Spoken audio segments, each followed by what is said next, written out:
ഡൽഹി ഹൈക്കോടതി ജഡ്ജി യശ്വന്ത് വർമ്മയുടെ ഔദ്യോഗിക വസതിയിൽ നിന്ന് കണക്കിൽപ്പെടാത്ത പണം കണ്ടെത്തി. വീട്ടിലുണ്ടായ തീപിടുത്തം അണയ്ക്കാൻ എത്തിയ ഫയർഫോഴ്സ് അംഗങ്ങളാണ് പണം കണ്ടെത്തിയത്.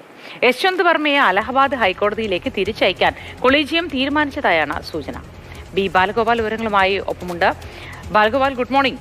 ഫയർഫോഴ്സ് സംഘം എത്തിയപ്പോഴാണ് ഈ തീ അണയ്ക്കാനായി എത്തിയ സമയത്താണ് ഈ അനധികൃത സ്വത്ത് സമ്പാദിച്ചത്, പണം കണ്ടെത്തിയത് എന്നാണ് പറയുന്നത്. എന്താണ് ഈ തിരിച്ചുവിടുന്നതുമായി ബന്ധപ്പെട്ട വിശദാംശങ്ങളും ഒപ്പം ഈ അനധികൃത പണം കണ്ടെത്തിയതുമായി ബന്ധപ്പെട്ട വിശദാംശങ്ങളും എന്തൊക്കെയാണ് ബാലഗോപാൽ? Modi, good morning.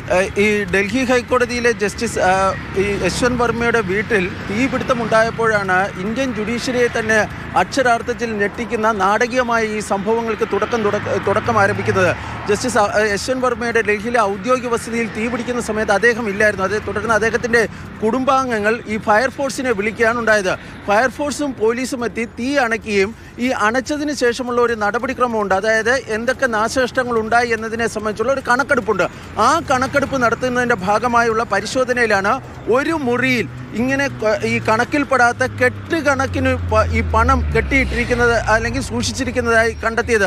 തുടർന്ന് ഈ ഫയർഫോഴ്സിലെ ഉദ്യോഗസ്ഥരും പോലീസുമൊക്കെ ഇത് ഉന്നത ഉദ്യോഗസ്ഥരെ അറിയിക്കുകയും അവർ അത് കേന്ദ്ര ആഭ്യന്തര മന്ത്രാലയത്തിൻ്റെ ശ്രദ്ധയിൽപ്പെടുത്തുകയുമാണ് ചെയ്തത്.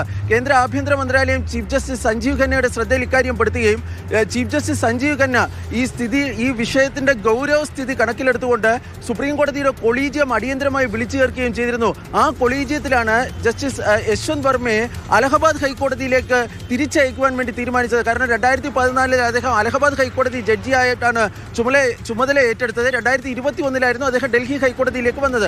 തുടർന്ന് ഇദ്ദേഹത്തെ വീണ്ടും അലഹബാദ് ഹൈക്കോടതിയിലേക്ക് അയക്കുവാനാണ് തീരുമാനിച്ചത്. പക്ഷേ കൊളീജിയത്തിലെ ചില അംഗങ്ങൾ ഈ യശ്വന്ത് വർമ്മയ്ക്കെതിരെ കനത്ത നടപടി വേണം, അദ്ദേഹത്തിൻ്റെ രാജി എഴുതി വാങ്ങണമെന്നൊരു നിലപാട് ആണ് ഈ യോഗത്തിൽ സ്വീകരിച്ചത്.